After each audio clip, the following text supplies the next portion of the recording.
The 1812 Moscow campaign perhaps represents the most dramatic chapter of Napoleon Bonaparte's career, filled with fame and glory. Napoleon Bonaparte established a system of economic sanctions called the Continental Blockade against England in 1806. This system prohibited all countries in Europe from trading with England. However, Russian Tsar Alexander I stopped complying with the Continental Blockade in 1810 due to economic damages and political pressures, and began trading with England. This situation forced Napoleon to take action. Napoleon planned one of the largest land operations in history. He formed a great army of 600,000 people, known as the Grande Armée. On June 24, 1812, Napoleon crossed the Niemen River and entered Russian territory. At the beginning of the campaign, things were progressing quickly. He quickly approached Smolensk on Russia's western border. However, instead of engaging directly, the Russian army followed a continuous retreat strategy. Russian commanders employed the scorched earth tactic to slow Napoleon's advance. This tactic made it impossible for the French army to find supplies and logistical support. Villages, fields, and supply depots were set on fire. Wells were poisoned. During this time, French soldiers faced hunger and disease. The Russians, wanting to prevent Napoleon from approaching Moscow, decided to halt at Borodino.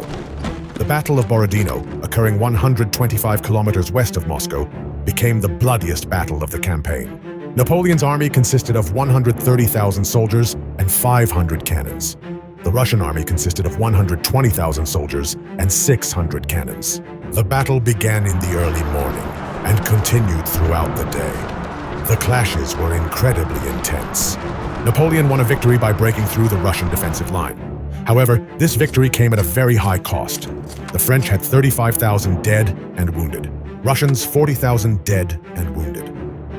The Borodino victory paved Napoleon's way to Moscow. However, the morale and strength of his army were greatly shaken. Napoleon entered Moscow on the 14th of September after Borodino.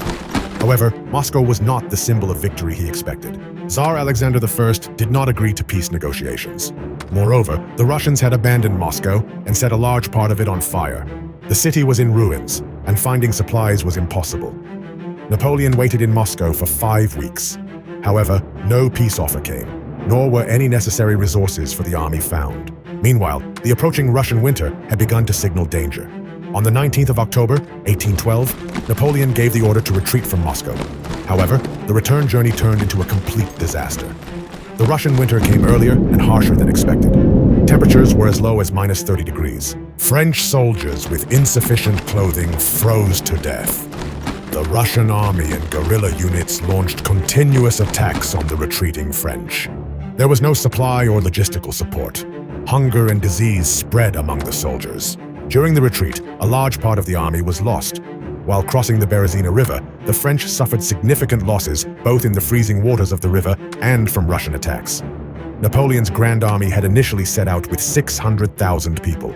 However, the number of soldiers able to reach the French border on the return was only about 30,000. This campaign was both the peak of Napoleon's power and the beginning of his downfall. The destruction of the Grand Army seriously undermined Napoleon's authority in Europe.